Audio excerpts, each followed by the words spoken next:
The lights of New Busan glowed warm against the cold darkness of space. Admiral Park Do-yeon stood at the observation deck of the orbital defense station, watching the planet below. 2.3 million people lived down there. Families, children, dreamers. His daughter, Anna, was among them. He smiled as he thought of her. She had called him that morning, excited about the Festival of Lights. The whole colony would celebrate tonight. Paper lanterns would float into the sky. Children would laugh and run through the streets. Hannah had worked hard to bring alien diplomats to witness the festival. She believed in peace. She believed that if different species could share moments of joy, they would never want to hurt each other. Do-yeon wished he shared her hope. 60 years ago, humanity had joined the Galactic Concord. 12 alien species welcomed them with polite smiles and empty promises. But Do-yeon had served long enough to see the truth behind those smiles. To the galaxy, humans were children. Weak, primitive, tolerated but never respected. His communication officer, a young man named Baek Ju-won, approached him. "Sir, we're receiving strange readings from the outer system. Multiple ships just dropped out of hyperspace." Do-yeon frowned. "Identification? Unknown, sir. They're not responding to hails." The Admiral's blood went cold. In his 40 years of service, unidentified ships meant only one thing. He turned to his crew. Battle stations. Now? But he was too late. The Valori had planned this attack for months. They knew the defense station was understaffed. They knew the colony had minimal military presence. They had chosen this day because humanity would be celebrating. Distracted, happy. The first wave of missiles struck the station before the shields could fully activate. Do-yeon was thrown across the deck as explosions ripped through the hull. Alarms screamed. Fires erupted. His crew scrambled to respond, but the damage was catastrophic. Through the smoke and chaos, Do-yeon crawled to the observation window. What he saw broke something inside him. Valori warships filled the sky above New Busan. Hundreds of them. They descended on the colony like a swarm of metal locusts. He watched as the first city vanished in a flash of white light. Then another. Then another. "No," he whispered. "No, no, no." He grabbed the communication console with bloody hands. "Hannah. Hannah, respond." "Please," Static answered him. On the planet below, Hannah Park was running. The attack had come without warning. One moment, she was helping children make paper lanterns. The next moment, the sky turned to fire. She gathered as many children as she could and led them toward an underground shelter. Her legs burned. Her lungs screamed for air. Behind her, she could hear the terrible sound of buildings collapsing, of people screaming, of a world ending. They reached the shelter. Hannah pushed the children inside and looked back at the destruction. Valori soldiers were everywhere, killing without mercy. They did not care that these were civilians. They did not care that these were families. To them, humans were insects to be crushed. A little girl tugged at Hannah's sleeve. "Are we going to be okay?" Hannah knelt down and hugged her. "I will keep you safe. I promise." She sealed the shelter door and activated the distress beacon. Then she stood guard at the entrance, a small knife in her hand. It was all she had. It would not be enough. When the Valori found them, Hannah fought. She fought with everything she had. She screamed for the children to stay back.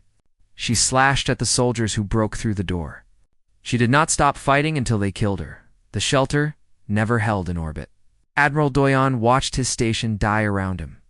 Life support failed. The hull cracked. Bodies floated past him in the zero gravity.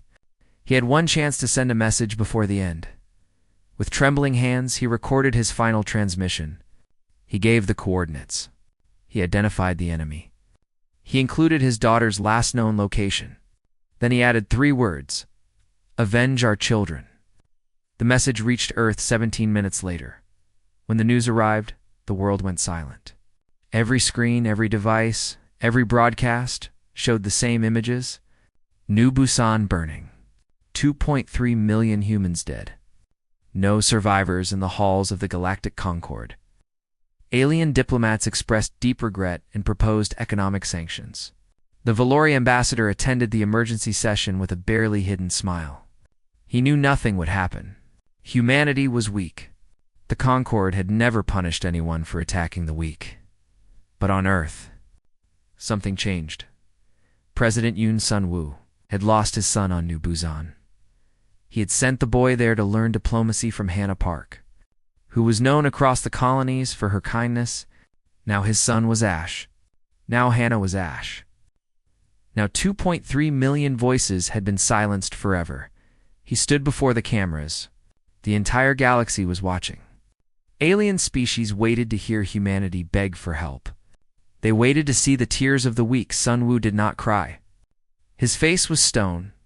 His eyes held something ancient and terrible, something humanity had buried long ago, but never forgotten. He spoke slowly. Each word was heavy with meaning. For 60 years, humanity smiled. We compromised. We forgave. We believed in peace. We extended our hands in friendship to every species we met. We thought kindness would be returned with kindness. We were wrong. He paused. The galaxy held its breath, till the Valori Dominion, and to any who would harm our people, hear this message clearly. We are done being polite. The transmission ended. Across the galaxy, every human vessel went dark. Communication networks shut down. Trade ships returned home. Diplomats vanished from alien capitals overnight. No one knew what was coming. The Valori laughed and celebrated their victory. They believed they had crushed the weak humans forever. They did not know that humanity had been preparing for this day since the moment they first reached the stars. They did not know about the hidden fleets, the secret weapons, the sleeper agents embedded in every civilization. They did not know that humans were not weak. Humans were patient, and now their patience had ended. In the cold darkness of space, something ancient stirred. Earth was not preparing to mourn. Earth was preparing for war. And when the wolves finally revealed their teeth, the galaxy would learn why humanity had smiled for so long. They had been trying very hard. Not to be monsters, they would not try anymore. 3 months passed since New Busan burned. The galaxy moved on. Trade continued. Diplomats argued about sanctions that would never be enforced. The Valori celebrated their easy victory with feasts and parades. High Commander Torak of the Valori Dominion stood before his war council with pride in his heart. He had planned the attack on New Busan. He had proven that humanity was nothing but soft prey. Other species now looked at the Valori with new respect and new fear. The humans hide in their little corner of space, Torak said, laughing. They send no ships. They make no threats. They are broken. As I always said, they are too weak for this galaxy. His officers laughed with him. None of them understood what was really happening. None of them knew that the silence from Earth was not the silence of defeat. It was the silence before thunder, deep beneath the frozen surface of Titan. Humanity's second moon, General Choi Min-ho stood in a bunker that did not officially exist. Around him, hundreds of officers worked at screens showing data that would terrify any alien species if they ever saw it. Project Jindo was awake.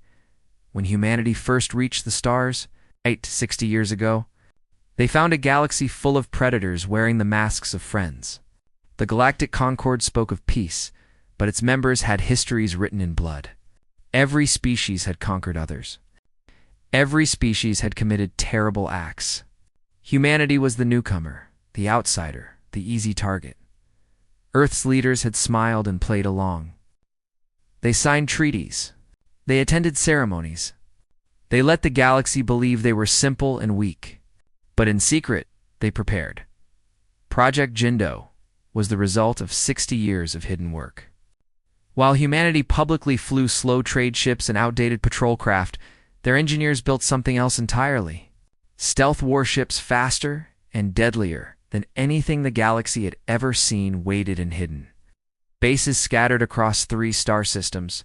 Weapons that could crack planets hid in asteroids that looked like simple mining operations. Sleeper agents trained since childhood lived and worked in every major alien civilization, waiting for the signal that would never come unless humanity faced extinction. And then there was the Reaper Protocol. Autonomous war machines stored in the empty darkness between stars. Cold, patient, waiting, general. Minho looked at the screen showing Earth's war cabinet. President Yoon Sun-woo stared back at him. "How long until we are ready?" the president asked. "The fleets are already in position, sir. We can strike within the week." Sun-woo nodded slowly. "And our people on alien worlds?" "Evacuation is almost complete. The last transports leave tomorrow. The aliens think our people are running away in fear. They are laughing at us." "Good, let them laugh." "They will not be laughing for long." In a dark cell on a frozen prison colony, Captain Kong Yoonji sat alone. She had been here for 3 years. Her crime was disobeying orders during a border skirmish. Her commander had ordered her to abandon civilians caught in the crossfire. She refused. She saved those civilians and lost her career for it. The door opened. Light poured in. A man in a military uniform she did not recognize stood in the doorway. "Captain Kang, my name is Colonel Baek Jin-ho. I am here to offer you a choice." Yoonji did not move. "I am a prisoner. What choice do I have?" "You have the choice to fight. Earth needs commanders who are willing to do what others cannot. Your record shows you are brilliant, ruthless, and efficient. Your single act of mercy proves you still have a conscience. We need someone who can balance both." She laughed bitterly. "You locked me up for showing mercy. Now you want me to show none?" The colonel shook his head. "We want you to show precisely the right amount. No more, no less. We are going to war, Captain. Not for conquest. For justice. Can you do that?" Yoonji stood slowly. Her muscles ached from years of confinement. Her heart still burned with anger at the system that had thrown her away. But beneath the anger was something else. Purpose. "Tell me about New Busan," she said. The colonel told her everything. The massacre. The children. The silence from the Galactic Concorde. The smile on the Valori ambassador's face. When he finished, Yoonji's eyes were cold and hard as iron. "Give me a ship," she said. "Give me a crew. And I will teach the galaxy what happens when you hurt our people." Across human space, others received similar calls. Admiral Park Do-yeon, recovered from his injuries, but hollowed out by grief, was given command of the First Vengeance Fleet. When they asked him what he wanted, he gave only one answer. "Let me be there when their homeworld burns." On alien worlds, humans who had lived among other species for decades quietly packed their bags and boarded transport ships. Their neighbors watched with amusement. The poor humans, they thought, running away like frightened animals. How pathetic. They did not notice the cold look in human eyes as they left. They did not notice the way humans hugged each other in silence, sharing a knowledge that needed no words. They did not notice that every human was carrying something small and precious with them. Photographs and memories and keepsakes from a life they were leaving behind forever. The last human ship to leave the Valori capital was a small transport carrying an old woman named Yoon Myra. She had lived among the Valori for 40 years. She had married one of them, though he had died long ago. She had believed in peace more than anyone. As her ship lifted off, a young Valori guard called up to her window. "Running away, human? Where's your courage?"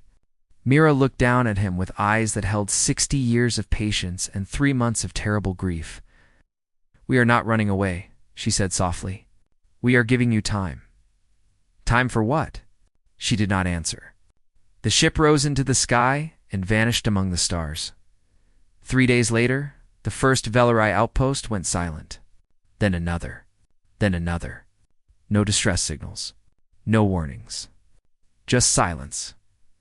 High Commander Torak received the reports with growing unease. He sent scout ships to investigate. None returned. Something was hunting in the darkness between stars. Something old and angry and very, very human. The galaxy had laughed at humanity for 60 years. Now humanity had stopped smiling. The Valori outpost at Nexus 7 was a fortress. 3,000 soldiers guarded it. Heavy weapons platforms surrounded it. Commander Grath, the station's leader, had boasted that no enemy fleet could ever break through his defenses. On the morning of his death, Single human ship appeared on his sensors. It was small. It was broadcasting peace signals. It was alone. Grath laughed when he saw it. The humans send one tiny ship to threaten us? They are even more foolish than I thought. Destroy it. His weapons officer fired. The human ship exploded in a flash of light and debris. Grath turned to his officers with a satisfied smile. Send a message to High Command. Tell them the humans tried to. He never finished his sentence. From the debris field, 47 black ships suddenly appeared. They had been hiding in the explosion, cloaked by technology the Velori had never seen before. Each ship was painted the color of the void between stars. They bore no flags, no names, only a single symbol on their hulls, a closed human fist. The battle lasted 11 minutes. Nexus 7 had no chance. Human weapons cut through Velori shields like they were made of paper. Human ships moved with impossible speed and precision. Every shot found its target. Every move was calculated with cold efficiency. When the silence came, nothing remained of the fortress but floating metal and frozen bodies. Captain Kong Yunji stood on the bridge of her ship, the silent fury, and watched the destruction on her screens. Her crew waited for her orders in tense silence. Mark the location, she said. Let their rescue ships find the debris. Let them see what is coming. Her first officer, a young man named Seo Taiwu, hesitated. Should we not press forward? Strike more targets while we have surprise? Yunji shook her head. Fear is a weapon too. When news of this reaches their homeworld, every Velori soldier will lie awake at night wondering if we are coming for them next. Let them feel what our people felt on New Busan. Let them know what it is to be afraid. Across Velori space, the same scene repeated itself. Human fleets appeared from nowhere, struck without warning, and vanished before reinforcements could arrive. Supply lines collapsed. Communication networks went dark. Military bases fell silent one after another. The Galactic Concord watched in shock. The species who had dismissed humanity as primitive children now stared at their screens in disbelief. Where had these ships come from? Where had this technology come from? How had the humans hidden so much for so long? Emergency sessions were called. Alien diplomats demanded answers. But the human seats in the Concord chamber remained empty. Ambassador Li Sujin had not attended a single meeting since the war began. Finally, after 2 weeks of silence, she walked into the chamber. Every eye turned to watch her. She was small, older, with gray hair and calm eyes. She looked nothing like a warrior. But when she spoke, her voice carried the weight of 2.3 million dead. You called for me, she said. Here I am. The Concord president, a tall being from a species called the Nethri, stood quickly. Ambassador Li, the Concord demands that humanity cease all military actions immediately. You are destabilizing the entire region. This aggression cannot aggression. Sujin's voice cut through his words like a blade. You call our response aggression? She walked to the center of the chamber. Where was this outrage when our colony burned? Where were your demands when the Valerie killed 2.3 million of our people? I stood in this very chamber and begged for help. You offered us sanctions, discussions, committees. She pointed at the empty Valerie seats. Their diplomats had fled the moment human ships appeared in the system. They laughed at us while our children died. And you, all of you, did nothing. You called us friends. You promised us protection. You lied. The chamber was silent. No one dared to speak. Sujin turned in a slow circle, meeting the eyes of every species represented. We trusted you. We believed in your concord. We were fools. But we learned from our mistakes. We will never be fools again. The Netheri president tried again. Ambassador, please. There must be a peaceful solution. Let us negotiate. Sujin's eyes burned. With what? We offered peace for 60 years. Peace did not protect our people. Peace did not save the children of New Busan. We have learned that in this galaxy, the only language anyone respects is power. So we will speak your language. She turned and walked toward the exit. At the door, she paused and looked back. You had your chance to stand with us. Now stand aside. This war ends when we decide it ends. And if any of you try to help the Valerie, you will learn that our anger has no limits. She left. The chamber erupted in chaos. On Valoria Prime, High Commander Torak stood before his war council with fear he could no longer hide. Reports flooded in from every sector. Human fleets had destroyed 37 military installations in 3 weeks. Supply ships vanished. Reinforcement convoys never arrived. His forces were being cut apart piece by piece. How is this possible? He demanded. These are the same humans we laughed at for 60 years. How are they doing this? No one had an answer. Torak slammed his fist on the table. They were supposed to be weak. They were supposed to be easy prey. What are they? One of his officers, an old veteran who had fought in many wars, spoke quietly. Commander, I have studied the humans since first contact. I tried to warn my superiors, but no one listened. Warn them about what? The old veteran looked up with haunted eyes. They were never weak. They were never prey. They pretended to be soft, so we would not fear them. They smiled so we would trust them. They prepared in secret for the day someone would push them too far. He stood and walked to the window. Looking out at the sky that would soon fill with human ships, we did not conquer helpless children, Commander. We woke up something ancient, something patient, something that was waiting for exactly this moment. He turned back to face his terrified colleagues. We have awakened the wolves, and now they are hungry. Admiral Park Do-Yan had not slept in weeks. Every time he closed his eyes, he saw his daughter's face. Hannah smiled at him in his dreams, telling him about the paper lanterns and the children she was teaching. Then the fire came, and she was gone. And he woke up screaming in the darkness of his cabin. His fleet had pushed deep into Valori territory. Victory after victory. Battle after battle. Each enemy ship destroyed brought him closer to the homeworld that had sent killers to murder his child. Each Valori soldier who died was one less monster in the universe, but the victories felt empty. His daughter was still dead. No amount of fire and blood would bring her back. He stood on the bridge of his flagship, the unforgiving Dawn, watching his fleet gather for the next assault. A Velari military station orbited a gas giant ahead. Intelligence said it held 2,000 soldiers and hundreds of war machines. It would fall like all the others. Lieutenant Beek Juan approached him carefully. She had served under Do-Yan for years.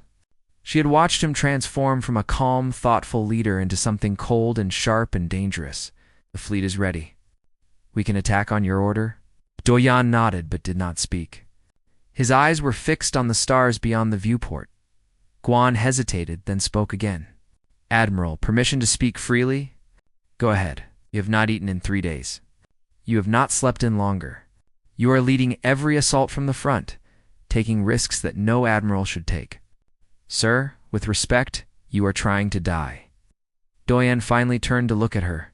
His eyes were red and hollow. And if I am? Then you are giving the Valerie exactly what they want. They killed your daughter to hurt you. If you die in some pointless charge, they win. Hannah would not want that. At the sound of his daughter's name, something cracked in Do-Yan's iron mask. His hands began to shake. His breath came in short gasps. For a long moment, he stood there, fighting against the grief that threatened to swallow him whole. Then he broke. Tears poured down his face. His legs gave out and Juan caught him before he hit the floor. He sobbed like a child, clutching at her uniform, crying out his daughter's name again and again. The bridge crew looked away, giving their admiral privacy in his pain. They had all lost someone on New Busan. They understood. When the storm finally passed, Do-Yan pulled himself upright. He wiped his face with trembling hands. Kiwan watched him carefully, waiting. You're right, he said, his voice rough. Dying will not bring her back. But winning might mean no other father has to feel what I feel. He straightened his uniform and turned to face his crew. Prepare the assault. And this time, I will command from the rear, as an admiral should. Juan smiled. Yes, sir. Far across the war zone, Captain Kong Yunji faced a choice that would haunt her forever. Her intelligence officers had discovered a Valerie weapons facility hidden beneath a civilian city called Velta 3. The facility produced the missiles that had burned New Busan. Destroying it would cripple the Valory war machine and end the war months early, but the facility was buried under a city of 3 million civilians. Striking it would kill them all. Yonji sat alone in her quarters, staring at the tactical display. The math was simple. Destroy the city, save thousands of human soldiers. Protect the city, watch more of her people die in the extended fighting. Her first officer, Su Taiwu, entered with a report. Captain, High Command is requesting your decision. They want the facility destroyed. I know what they want. Then why hesitate? These are Valory. They killed our families. They killed our children. They deserve whatever we give them. Yonji looked up at him with tired eyes. Do you remember why I was in prison? I disobeyed orders to save civilians. Alien civilians, not even our own people. I threw away my career because I believed that some line should never be crossed. That was before New Busan. That's before New Busan. She stood and walked to the window. The Valery killed 2.3 million of us because they thought we were weak. Because they thought our kindness meant we had no teeth. They were wrong. We have teeth. We have claws. We have weapons that can crack their world in half. But if we become them, if we kill millions of their civilians because it is convenient, then what are we fighting for? They attacked us because they were cruel. If we answer cruelty with cruelty, we prove them right. We prove that kindness was always just a mask hiding the same monsters underneath. So what do you suggest? Yunji looked at the display one more time. Then she made her choice. We warn them. We give the city 12 hours to evacuate. Then we destroy the facility. 12 hours. The Valory military will use that time to move their assets. They will escape. Some of them. Not all. Yunji met his eyes without flinching. The day we become what we are fighting, we lose everything. I did not survive this war to watch humanity lose its soul. The warning was broadcast across every channel. Yunji announced that the facility would be destroyed in 12 hours and urged all civilians to flee. The Valory commanders were stunned. Their enemy was giving them time? What kind of war was this? Most of the civilians escaped. Many Valory soldiers escaped too, as Taiwu had predicted. High Command was furious. They demanded to know why Yunji had sacrificed military advantage for enemy lives. Her response was simple. I am a soldier, not a butcher. I kill enemies who fight against me. I do not murder children who never held a weapon. That is the difference between us and them. That difference is worth protecting.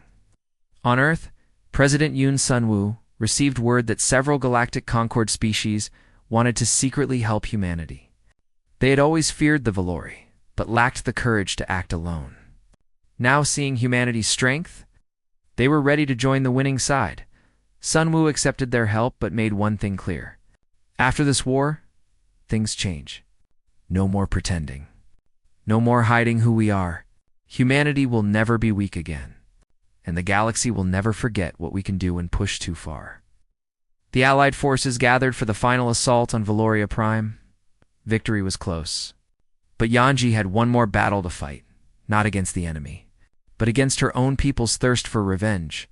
She proposed that instead of destroying the Valory homeworld, they would force an absolute surrender, make them face justice, not extinction. Genocide is easy, she argued. Making them live with what they did is harder, for them and for us. The debate raged.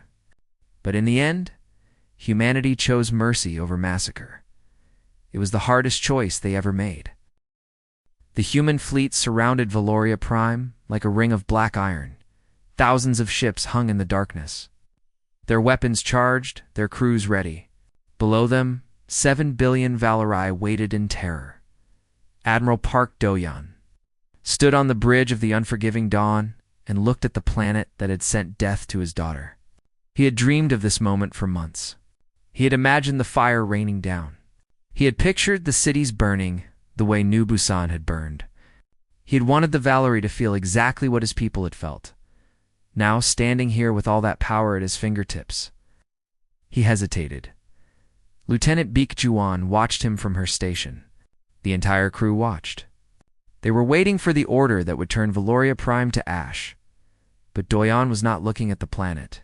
He was looking at a photograph in his hand. Hannah smiled up at him, forever young, forever kind. She had believed in peace. She had believed that understanding could exist between different species. She had died protecting children who were not her own. What would she think if she saw him now? What would she say if she knew her father was about to kill 7 billion people? He closed his eyes. His hand tightened on the photograph. Then, slowly, he opened a communication channel to the entire fleet. "This is Admiral Park Do-yan to all vessels." "Hold your fire," a murmur ran through the bridge. Gi-wan stepped forward. "Sir." Do-yan opened a second channel, this one broadcasting to the planet below. Every screen on Valoria Prime, every speaker, every communication device suddenly carried his voice. "People of Valoria, I am Admiral Park Do-yan of the human fleet. My daughter Hannah died on New Busan. She was a diplomat. She believed in peace. She was killed while shielding children from your soldiers." He paused, his voice thick with emotion. "I came here to burn your world. I wanted you to feel what we felt. I wanted you to watch your children die the way I watched mine. I had that right. No one would have stopped me. Your own galactic concord certainly would not have lifted a finger." On the planet below, billions of Velour listened in silence. They expected death. They expected fire. They did not expect what came next. But I am not going to do that. Not because you deserve mercy. You do not. Not because it would be wrong to answer massacre with massacre. Your leaders made that choice when they attacked civilians. I am not destroying your world because my daughter would not want me to. His voice grew stronger. Anna believed that kindness was strength. She believed that the measure of a species is not what they do when winning is easy, but what they do when the hardest choice stands before them. Today, humanity faces that choice. We can kill you all. We can erase your civilization from history. We have the power. He looked at the photograph one more time. But power without wisdom is just violence. And we are not violent. We are patient. We are kind. We are strong enough to choose mercy when vengeance would be easier. That is what makes us human. He lowered the photograph and spoke his final words. "Wait, here's what will happen. Your military leadership will surrender immediately. They will face trial for their crimes against our people. Your soldiers will lay down their weapons. Your government will submit to justice. In exchange, we will spare your world. Your civilians will live. Your children will grow up. And you will spend the rest of your history remembering that humanity had the power to destroy you and chose not to." He paused. "This is humanity's mercy. You will not receive another offer." For a long moment, nothing happened. The galaxy held its breath. Then, slowly, Valori ships began powering down their weapons. Communication channels opened from the planet below. The government was ready to surrender. High Commander Torak was brought to the human flagship in chains. He stood before Admiral Do-yan with shame and fear in his eyes. He asked, "Why spare us?" "We killed your people. We killed your daughter. We gave you every reason to destroy us." Do-yan looked at the monster who had ordered the death of millions. Then he looked away. "'Cause becoming what I hate would mean losing everything I love. You taught me what cruelty looks like. I do not want to become a good student." Torak was taken away for trial. He and dozens of other Velari leaders faced justice before a court of every species in the galaxy. The evidence was shown. The testimonies were heard. The guilty were punished, not with death, but with life in prison, forced to live with what they had done. It was harder than killing them. And that was the point. Ambassador Lee Sujin addressed the reformed Galactic Council 6 months after the war ended. The Valori seats were empty now. Their species had been removed from the Concord, their military disbanded, their expansion frozen forever. Sujin stood where she had once begged for help and found only silence. Now every species listened to her with respect and fear. Humanity came to the stars with open hands, she said. You saw weakness. You were wrong. We are not weak. We simply chose peace because it was right. But never mistake our kindness for inability. We are capable of great compassion and terrible wrath. We prefer the former. Pray you never see the latter again. President Yoon Sun-woo visited the Memorial of Names. A black wall stretched for miles. Bearing every name lost on New Busan, flowers and photographs covered the ground before it. Candles burned in the darkness. A young girl tugged at his sleeve. Why did they hurt us? Sun-woo knelt to her level.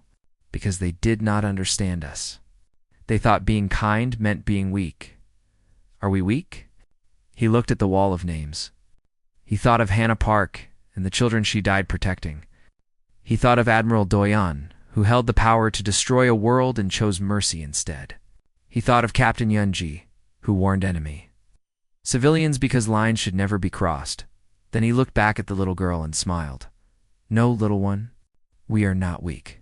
We just try very hard not to be strong. 20 years later, the galaxy had changed. Humanity was no longer the youngest or weakest member of the Concord. They were its backbone. New Busan had been rebuilt, now home to 4 million souls and a memorial that drew visitors from every species. On the anniversary of the massacre, the entire galaxy observed a moment of silence, not out of pity. Out of respect, because humanity had taught the stars a lesson they would never forget. Kindness is not weakness. Patience is not surrender. And when pushed too far, even the gentlest species can become the most terrifying force the universe has ever known. But the truly strong know when to stop. That is what makes them worthy of the stars.